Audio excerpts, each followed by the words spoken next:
today's program was good. In other words, it was amazing. We've learned how to wash our hands. The first step was this one.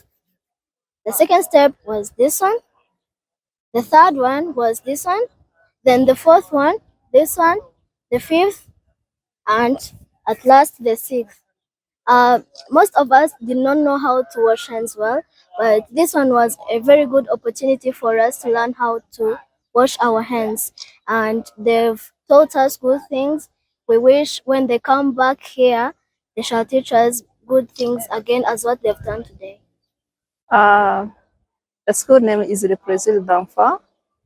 I'm headmistress. My name is Gasabo. We are so happy for today. We learned many things. Children learned different steps of hand wash, and also teacher have learned the mindset education. We are so happy and we really appreciate. Thank you so much. I think you have to come back and continue our training.